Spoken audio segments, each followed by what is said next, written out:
Terus pada saat nyanyi pun, pada saat kita syuting kan dia nyanyi beneran kan gitu. Orang-orang langsung, waduh anjir suaranya gitu ya. Orang suaranya pun udah membawa kita ke satu tempat level emosi yang berbeda gitu. Suaranya gitu ya. Jadi nggak cuma orang nyanyi biasa. Gitu. Orang kalau bekerja dengan hati itu memang begitu sih gitu. Memang terlihat gitu pada saat dia nyanyi sebentar cuma satu kalimat orang langsung wah suaranya langsung anjing gitu maksud suaranya gitu ya emang enaknya gitu karena semata-mata Didi Kempot gitu karena mereka pengen ketemu gitu pengen foto bareng gitu jadi aku aja jarang-jarang mau foto bareng sama orang gitu ya kecuali emang dia salah satunya gitu ya jadi emang ini legend banget gitu aku bikin kalau nggak tanggung banget gitu jadi intinya gitu sih.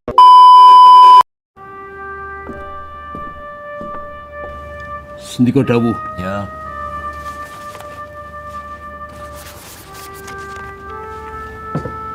Piye rencananem? Injih Ndoro. Rencananipun badhe kita wiwiti saking Kitha Salatiga.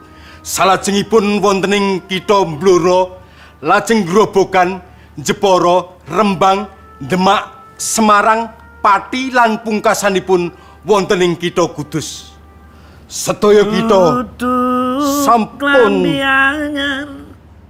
sing neng jero lemariku nanging bojo anyar sing mbok pamer keneng aku. Kelingan yo. Kelingan. Ambiar. Neng ngopo seneng aku.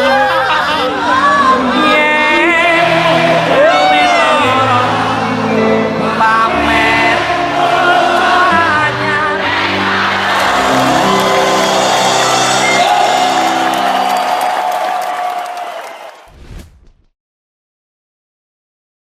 Halo Mas Dimas, apa kabar Mas?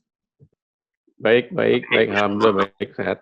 Ya, sebelumnya makasih banget Mas Dimas sudah mau diwawancarai sedikit nih, udah meluangkan. Ya, sama-sama dengan senang hati.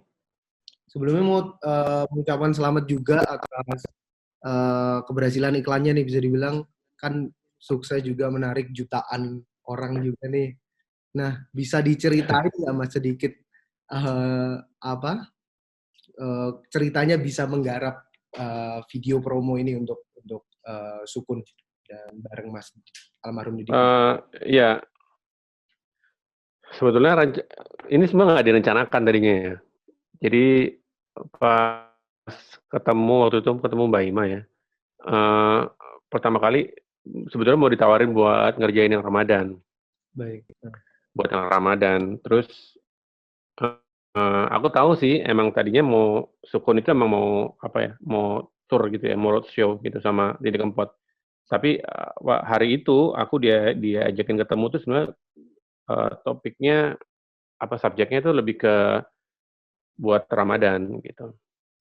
Nah, terus pas hari itu pas aku ketemu terus udah ditanyain konsepnya apa gitu. Ya aku nggak tahu, aku baru tahu ya. Aku soalnya baru diajakin sekali langsung ditanya, ya nggak tahu Mbak aku gitu. Aku belum tahu ya gitu. Baru juga meeting ini gitu. Tapi kalau buat yang roadshow itu kayaknya aku ada sih gitu. Tapi ya kan nggak bikin iklan nih kalau roadshow ya gitu. Iya. Terus kalau itu sih ada gitu karena ya ada modalnya, bisa dibilang ada modalnya gitu ya, ada Didi Kempotnya gitu.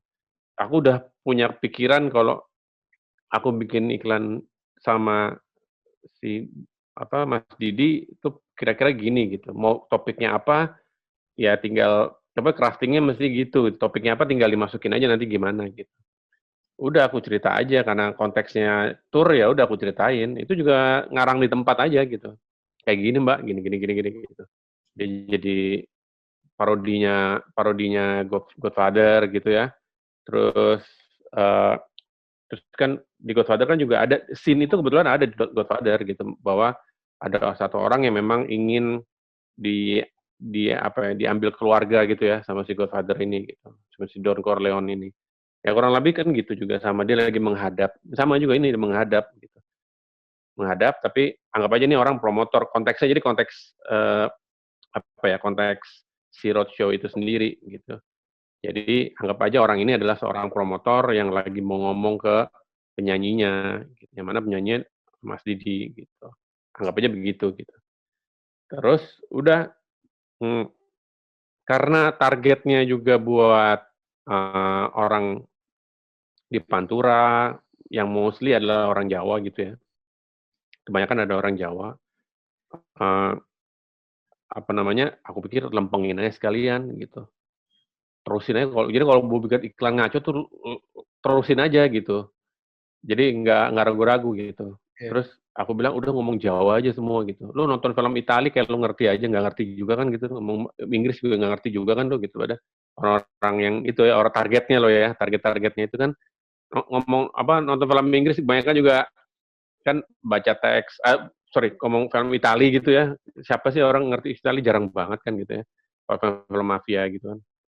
Udah aku anggap pada akhirnya bahasa gambar cinema language yang berbicara gitu. Pada akhirnya gambar yang berbicara. Karena memang itu tujuan aku gitu. Kadang-kadang orang juga nggak penting dia ngomong-ngomong apa-apa, tapi dia tahu bahwa orang ini menyampaikan sesuatu, terus mungkin ada kota-kotanya gitu kan, kota-kota orang tahu lah ya kota-kotanya. Terus tapi yang utama adalah kita kayak main perasaan gitu loh. Begitu lagunya muncul, semua orang nangis. Jadi mendadak lu nggak ngerti pun lu tetap kerasa gitu loh. Gitu, intinya sih itu gitu. Jadi pada akhirnya memang aku tidak harus semua orang harus mengerti semua kata-kata di sana. Tapi pada akhirnya dia mengerti perasaan daripada perasaan keambiarannya itu yang penting gitu. Jadi ya itu ya kurang lebih itu sih konsepnya gitu. Jadi emang sengaja gitu, semua sengaja pakai bahasa Kromo Inggil. Jadi diterapkan ke kesannya feodal Jawa gitu ya. Tapi ini ala-ala jadi mafia ala-ala Jawa tapi feodal kayak gitulah kira-kira ya gitu. Tapi sebenarnya tuh ada kritiknya juga, tapi ya mungkin jauh kritiknya, tapi itu ada kritiknya sebetulnya. Tapi sebetulnya utamanya adalah aku pengen orang yang nonton itu mau ngerti mau enggak, tapi dia tahu bahwa ini masalah kesedihan gitu, masalah patah hati, hati yang ambiar itu gitu. Jadi semuanya nangis gitu orangnya kan sangar-sangar apa juga nangis juga. Gitu. Yeah. Jadi mendadak orang juga bahasanya udah bahasa sinema gitu ya, bahasanya bahasa gambar gitu. Jadi ya itu kurang lebih gitu. Nah tapi karena objektifnya adalah untuk ngasih tahu kota-kota yang akan dilalui, makanya untuk kota-kota cukup jelas gitu. Kotanya mau kemana gitu. Tapi cara ngomongnya aja, cara ngomongnya itu ala-ala ketoprak, ala-ala wayang gitu loh. Gitu emang cara ngomong. Emang itu biar ada lokal kontennya gitu loh mas. Gitu. Jadi nggak cuma mengadopsi dari yang luar, tapi saya localize gitu. Saya dibuat lokal. Itu yang membuat jadi orang menjadi gampang menangkap gitu. Gitu. Iya, walaupun konsepnya Itali, tapi tetap bahasanya yang diangkat. Iya. Desit-desitnya ada lah gitu ya, bisa dibilang gitu. Desit-desitnya tetap harus ada gitu. Karena aku kan kalau bikin apa-apa pasti kan ada desit, semua juga desit. Bikinan aku tuh semua kan pasti kelasnya grassroots gitu ya. Karena aku suka karena itu kayak amunisi terbesar dari dari karya Indonesia tuh gitu sebetulnya yang grassroots itu gitu. Yang nggak sok keren lah bisa dibilang gitu ya. Gitu. Nah, saat Mas Dimas menyampaikan itu waktu itu Mbak Ima juga ada di situ kan ke klien menyampaikan, terus reaksinya seperti apa Mas? Maksudnya kan ini benar-benar. Ya Mbak Ima sih langsung ketawa ya, Mbak Ima sih colek dikit ketawa ya soalnya ya gitu. Jadi kan Mbak Ima kan cukup gampang dihibur gitu. Jadi colek dikit ketawa. Jadi ya aku sih belum tahu. Itu gini, aku bilang Mbak Ima kasih tahu dulu sama yang lain gitu. Karena kan keputusan nggak cuma di Mbak Ima, aku tahu gitu. Jadi ini ceritain gini, coba aja diceritakan dulu ke yang lain mau apa enggak gitu. Karena ini sebetulnya kayak nggak direncanakan, sebetulnya nggak direncanakan kan itu semua rencananya kan mau bikin yang puasa dan lebaran sebetulnya gitu. Jadi ya ini kan aku cuman kayak tes jimat aja mas gitu, tes jimat aja, siapa tahu mau ya wes, syukur kalau mau gitu. Karena ini sebetulnya kepikiran aku lama kalau gue mau syuting sama Didi Kempot, gue bikin gini nih orangnya gitu. Jadi ya udah. Udah sempat kepikiran pengen ada project sama. Iya, sebetulnya sempat. Jadi kita kayak sudah punya ini gitu loh.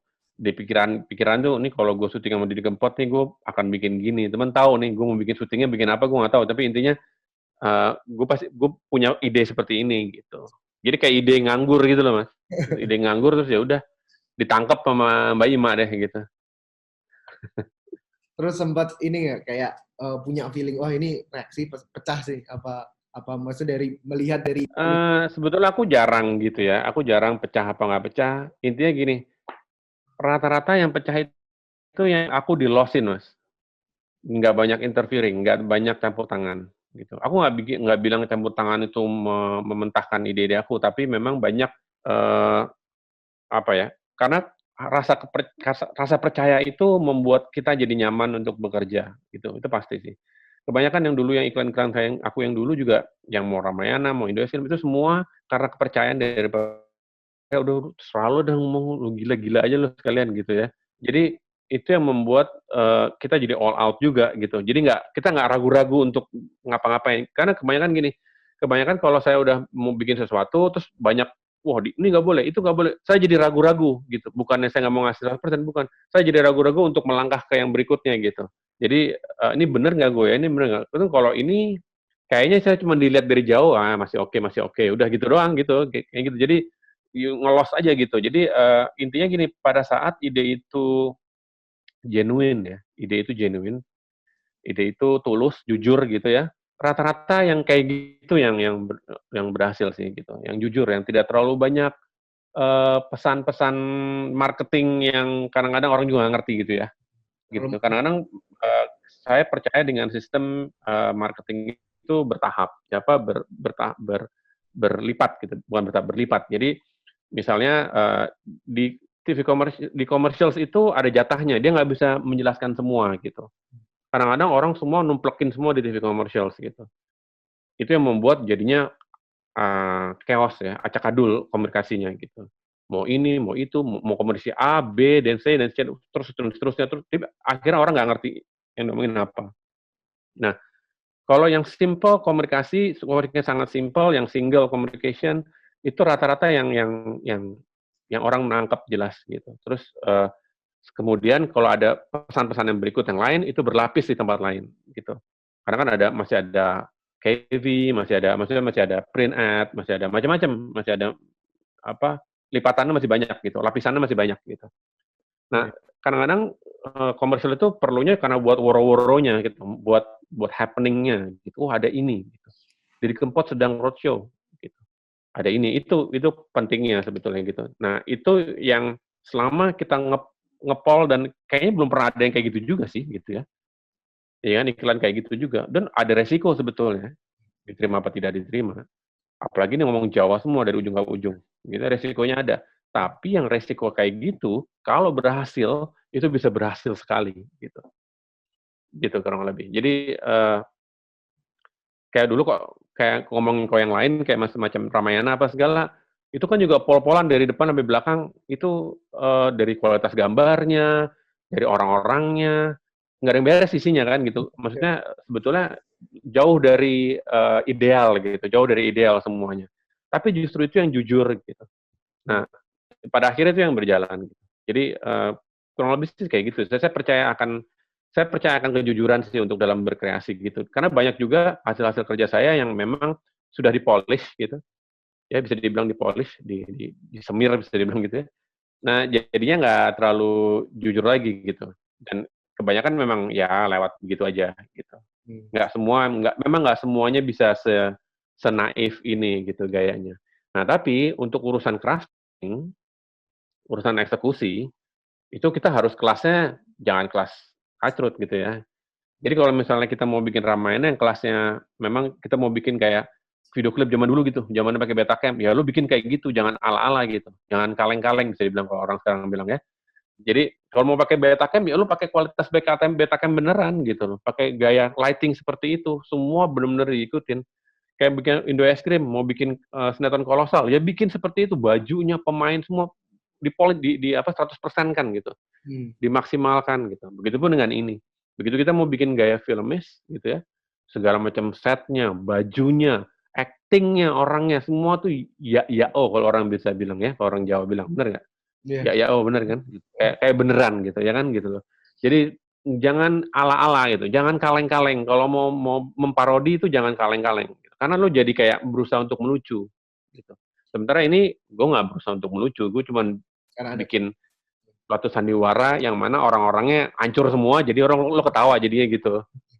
Iya. Kalau ini kan pasti banyak beban juga karena kan sebenarnya ini iklan, bisa dibilang iklan besar, tapi dia diperuntukkan untuk konser yang bisa dibilang hanya di Pantura. Nah, itu sempat jadi omongan juga nih. Kalau dari Mas Dimas sendiri seperti apa tuh? Aku sih nggak masalah ya. Jadi apapun ininya, jangan mengecilkan apa yang kita punya gitu. Jadi meskipun konser itu ada di Pantura, menurut saya sih sama besarnya sama konser di ibu kota, menurut saya nggak masalah gitu. Jadi event is still event gitu. Jadi saya nggak pernah oh ini adanya di Pantura, ini ada di ibu kota, ada di Jakarta atau Surabaya atau kota-kota besar, nggak masalah juga. Karena kota-kota besar juga belum berarti, lu lihat nggak ada iklan-iklan konser kota besar yang jadi, mana ada? Sekarang gue tanya, gitu kan? Nggak ada juga kan, gitu maksudnya kan juga belum tentu kan berhasil kayak gitu. Jadi intinya itu bukan jadi ukuran sih. Jadi maksudnya intinya adalah gimana kita membuat garapan tayangan visual gitu ya yang sekreatif mungkin, yang bisa menarik sebanyak mungkin targetnya gitu. Targetnya si sad boys dan sad girls ini menurut gue sih alhamdulillah cukup berhasil lah. Cuman itu semua bukan karena gue doang loh ya. Yeah. Bukan karena saya aja, kan bukan karena aku aja, karena itu lapisannya banyak banget. Jadi mulai nomor 1 ya dari Didi Kempotnya, gitu ya. Itu kan udah magnet tersendiri gitu ya. Terus udah pemain-pemainnya, ya kan itu juga magnet banget dengan muka yang acak-adul atau fisik yang aneh-aneh gitu ya. Iya, fisiknya kan udah bukan yang kita biasa lihat di iklan gitu loh. Kita bisa lihat di iklan semua kan yang ideal-ideal gitu, ganteng-ganteng apa segala yang ya dia lagi orangnya. Nggak lucu pasti gitu. Yeah. Karena justru yang eksotis ini yang menurut aku gitu ya. Menurut aku itu justru itu amunisi terbesarku sih gitu. Pemain-pemain itu amunisi terbesarku. Jadi tapi dengan acting yang bagus ya, dengan acting yang sangat bagus, dengan fisik yang menurut aku berkarakter gitu. Dan Indonesia banget misalnya gitu.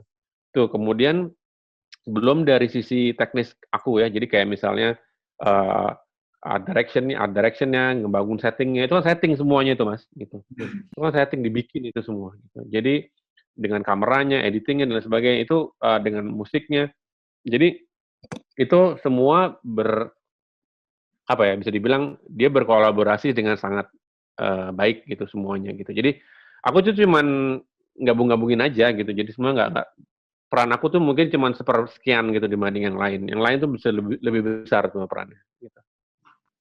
Nah, tadi kan Mas Dima juga bilang bahwa sebelum ada kerjasama ini kan udah pengen kerjasama sama almarhum Didi Kempot nih. Nah, itu yang pertemuan pertama bisa dibilang proyek ini atau sebelumnya? Ya, sebetulnya pertemuan pertama sih. Jadi sebenarnya aku berangan-angan aja. Jadi gara-gara aku lihat di TV acara talk show gitu. Aku udah tahu Mas Didi tuh aku udah tahu lama gitu. Bahwa dia campur sari apa saya tahu lama. Terus aku udah mulai curiga nih kalau mulai banyak ya ada di mana-mana gitu. Kok orang pada dengerin kan kru gitu pada dengerin. Gitu. Aku udah mulai curiga nih kok kenapa tiba-tiba ada ini. Terus aku lihat di talk show pas aku lihat hancur banget. Itu isinya mau orang kantoran, mau orang mana ya, bentukannya segala macam, mau cakep, mau kurang cakep, mau nanggung-nanggung gitu ya. Itu semua nangis semua, laki-laki sangar-sangar nangis semua. Ini apaan gue pikir nih ya gitu. Jadi aku mulai habis itu ngikutin. Aku nggak hafal lagunya memang, tapi aku mengikuti dia tuh kemana aja gitu. Dari mulai yang ya itu dari panggung satu ke panggung lain, kemudian masuk ke TV gitu ya, masuk ke TV dan nggak pernah sepi gitu ya. Sampai yang talk show yang biasanya garing jadi tidak garing ya, jadi hidup banget gitu. Jadi kan tuh luar biasa. Jadi kayak aku selalu bilang bahwa dia Mas Didi itu adalah simbol kemenangan musik tradisional sebetulnya gitu. Aku selalu bilang begitu. Karena pada akhirnya dia menembus sosial gitu, menembus strata sosial. Jadi bukan berarti musik seperti yang dia bikin ini yang campur sari ini cuman buat orang-orang di daerah, orang-orang Jawa apa segala. Nggak juga sih gitu. Kayaknya Lu di kantoran juga masuk-masuk aja tuh, gathering-gathering kantor gitu, orang nyanyi tuh gitu-gitu, ya kan? Jadi sebetulnya masalah hati sini, masalah kehancuran hati, jadi bukan masalah strata sosial lagi gitu ya. Jadi makanya selalu aku bilang bahwa Mas Didi almarhum ini adalah simbol kemenangan musik tradisional gitu. Jadi emang aku udah pikir, wah andaikan aku bisa ketemu orang ini, tapi ngapain aku nggak bikin klip lagi ya gitu. Tapi ya semoga aku nggak tahu gimana ketemunya. Kalau diizinkan ketemu, aku akan aku bikin udah mulai ada kata-kata Godfather apa segala. Aku udah mulai tuh mikir-mikir, oh ini kayaknya gue bikinin kayak gini nih, hancur sekalian gitu ya. Jadi sebenarnya bermula dari angan-angan gitu. Iya. Gitu sih jadi sebetulnya. Nah, baru 4 hari ke belakang ini kan dikabarkan kalau beliau ini kan meninggal nih. Dan ya cukup menghebohkan kan, bisa dibilang karena beliau lagi Iya, puncak. kaget. Nah, itu Iya. pertama kali mendengar beritanya itu pada saat kapan mungkin atau dikasih? Iya, pagi-pagi pas bangun tidur, terus saya biasa ngecek WA grup SMA saya. Itu biasa kalau ada info-info apa pasti pertama kali masuk di situ gitu. Nah, saya lihat itu gitu. Kemudian saya cek langsung gitu. Saya cek langsung, udah akhirnya benar gitu bahwa sudah almarhum gitu. Waduh, saya disayangkan banget sih. Gitu karena ya itu mestinya yang kayak gitu cuma dia doang soalnya. Gitu. Dia tuh hampir sama kayak Benyamin gitu. Benyamin kan yang kayak Benyamin tuh dia doang kan gitu. Nggak, siapa lagi sekarang nggak ada lagi yang kayak Benyamin gitu. Jadi begitu pun dengan Mas Didi almarhum gitu. Dia nggak ada lagi yang kayak gitu gitu. Terus orang sekedar menyanyikan lagu model dia mungkin banyak gitu. Tapi menciptakan lagu seperti itu menciptakan loh dia. Iya. Menciptakan lagu seperti itu yang jumlahnya banyak banget gitu. Yang kayak gampang aja lu nyiptain lagu tuh kayaknya kayak kentut aja gitu, saking gampangnya gitu ya. Kayaknya 800-an atau berapa gitu. Kayaknya dia cuman duduk sebentar jadi lagu kayaknya gitu loh, saking jagonya kayaknya sih gitu. Jadi kayaknya yang kayak gitu tuh jarang-jarang gitu, jarang-jarang orang bisa begitu. Terus pada saat pada saat kita syuting kan dia nyanyi beneran kan gitu. Orang-orang langsung, waduh anjir suaranya gitu ya. Orang suaranya pun udah membawa kita ke satu tempat level emosi yang berbeda gitu.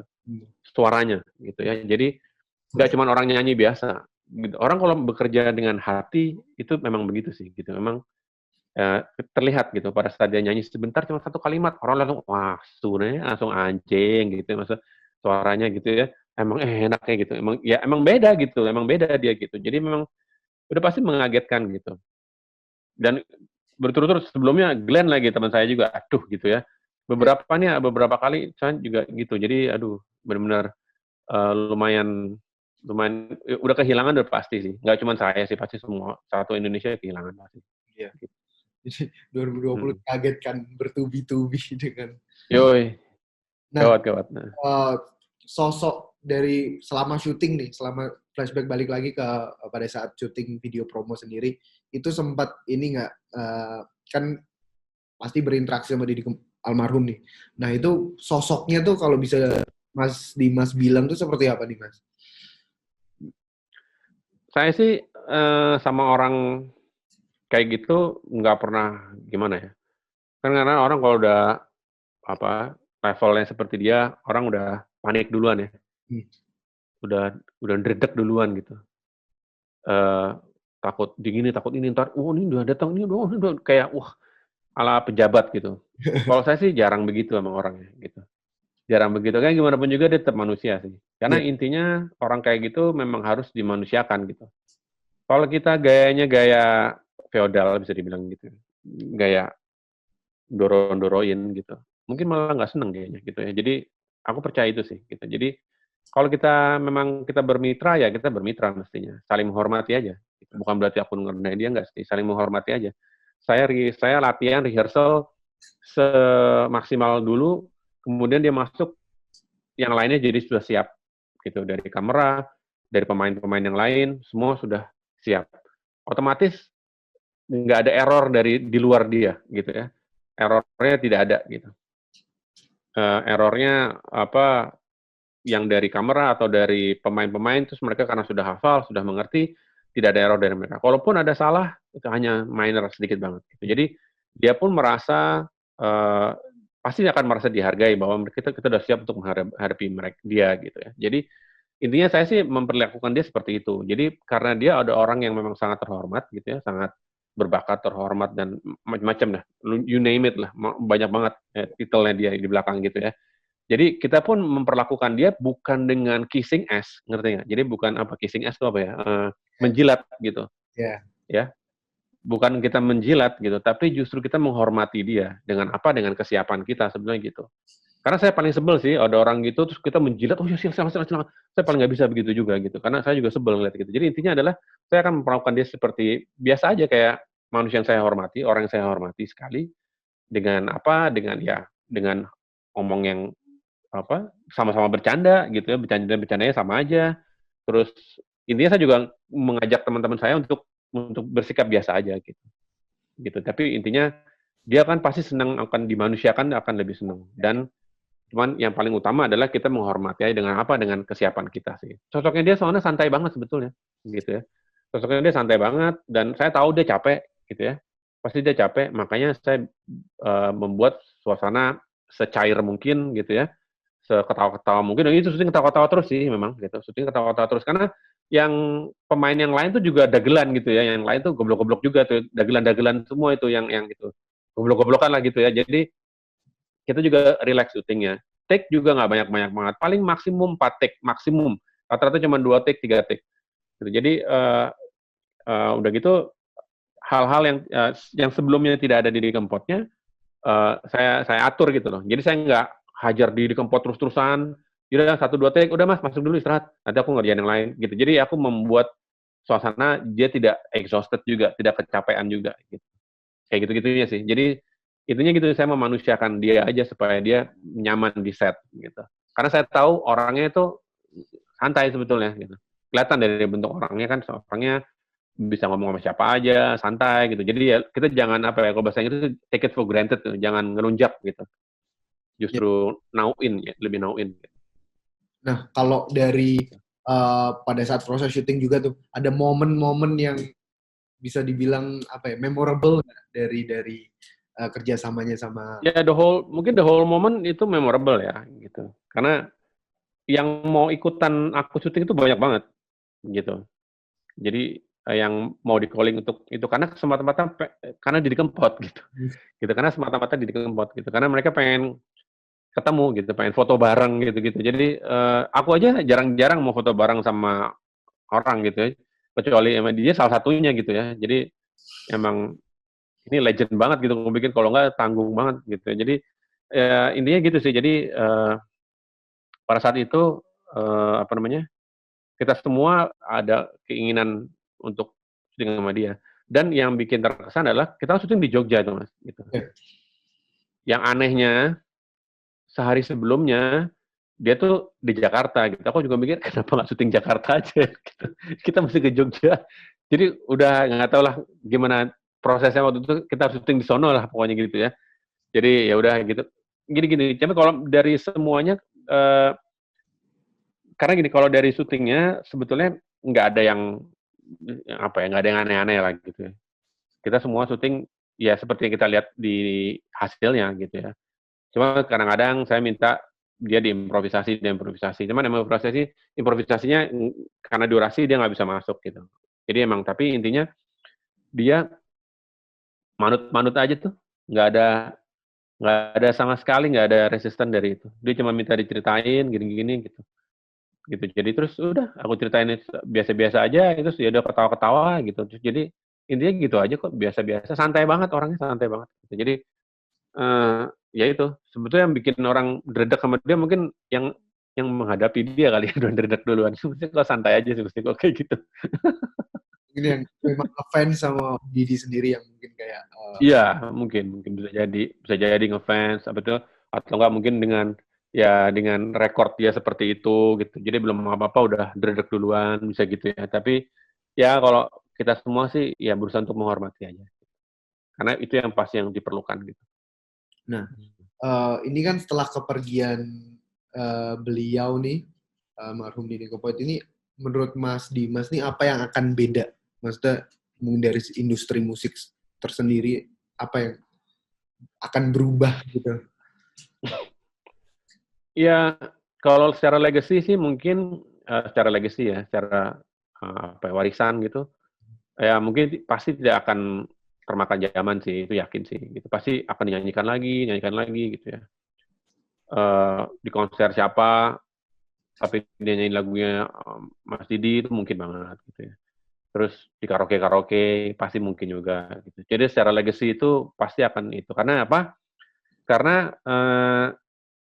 Mas Didi itu melakukan sesuatu yang sulit dilakukan orang lain, yaitu dia masuk ke area hati gitu, Iya. gitu ke area lubuk hati gitu, susah gimana? Ke area emosi yang cukup dalam gitu, dengan kata-kata, pemilihan kata-kata, pemilihan insight. Insight itu apa ya? Insight itu seperti hal-hal yang dirasakan juga sama orang lain. Gitu. Sepertinya dia bersimpati dengan orang lain.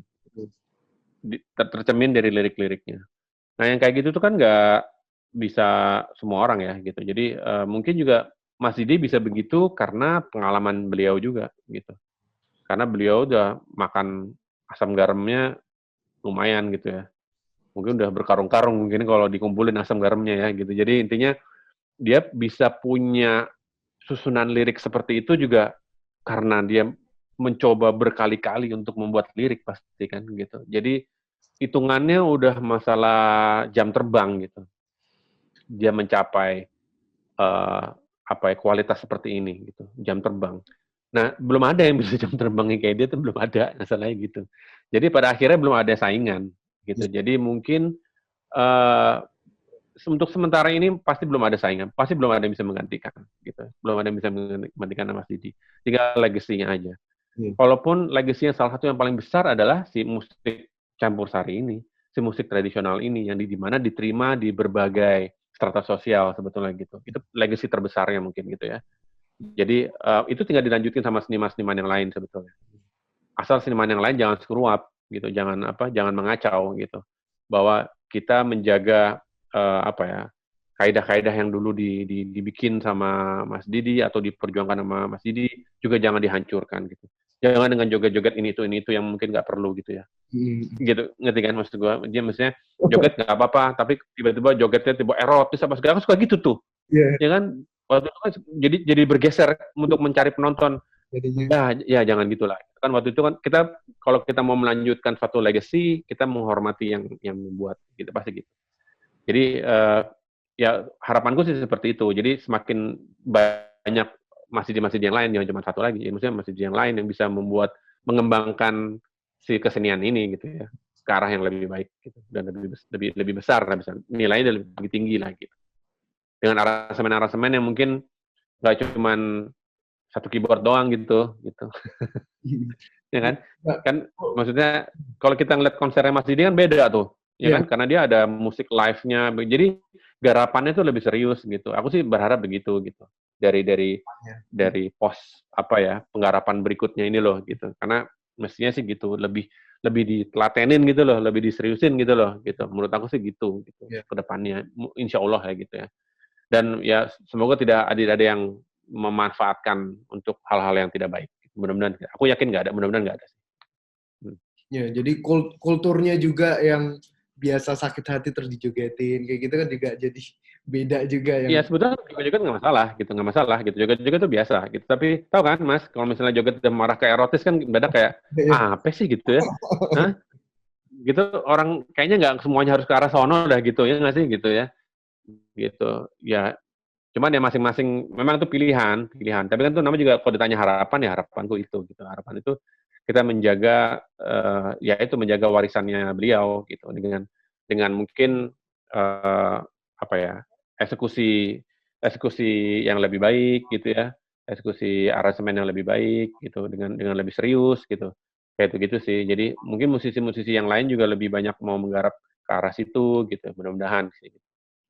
Gitu sih. Jadi karena untuk rekor apa ya, menggarap musik yang lebih nggak cuma dalam satu apa ya, aransemen dengan segala macam musik bunyi-bunyian artifisial itu sebetulnya sekarang sih udah gampang ya. Maksudnya bisa live dengan mudahnya kok gitu sekarang gitu loh. Gitu loh. Karena kalau artificial tuh mendadak ya kualitasnya ya bisa dibilang nggak nambah dari beberapa tahun yang lalu gitu Mas. Ya kan? Gitu. Jadi harapanku sih lebih apa ya? Lebih terpolish lah gitu. Terpolish dengan lebih baik gitu. Nah, terakhir nih, Mas, kira-kira kalau ya maksudnya walaupun sudah beliau sudah marhum, udah tenang di sana, cuma kalau punya kesempatan nih, kita berandai-andai, Mas Dimas punya kesempatan untuk kerjasama lagi dengan almarhum, sempet ada kepikiran nggak next? Waduh, enggak. Aku jarang. Aku jarang gitu sih, gitu. Karena udah dikasih sekali, udah alhamdulillah gitu ya. Ya, Jadi ya aku nggak berpikir untuk apa ya. Udah alhamdulillah. Kan gini, aku berpikir kesempatan tuh sekali datang dan aku pasti all out di situ dan aku nggak kepikir untuk diajakin lagi juga. Jadi udah alhamdulillah yang itu gitu. Dan apa ya? Menurut aku sih itu aku udah cukup terkesan dengan itu sih dan aku juga hasilnya juga aku puas banget gitu ya dan impact ke orang-orangnya juga menghibur ternyata gitu ya. Yang paling penting itu sih gitu ya. Jadi nggak cuman aku gitu yang suka, ternyata yang lain juga suka gitu. Dan aku juga nggak berani kayak gitu tuh, pasti aku nggak berani untuk berandai-andai untuk diajakin lagi gitu tuh, aku jarang yang ngarep gitu, nggak berani nggak berani ngarep gitu. jadi kalau ada Jadi ya kan, itu pun alhamdulillah. ya, pasti udah Kenapa? dimaksimalkan kalau ada itu ya, kalau menurut Mas. Iya, makanya kalau begitu udah ada, saya dimaksimalkan habis-habisan, ya habis itu aku tidak pernah nyesel, jadinya gitu. Nggak pernah nyesel, oh coba gue gitu, coba enggak sih. Ya, pada akhir aku udah sangat puas dengan yang itu gitu. Nah, tapi kalau misalnya waktu itu ada lagi, alhamdulillah ntar aku cari lagi ide baru. Tapi aku nggak berani, aduh coba aku udahin lagi ya, aku udahin lagi dong gitu kayak gitu. Aku nggak berani karena aku nggak tahu orang akan seneng apa enggak. Aku itu juga aku nggak berani bilang gitu ya.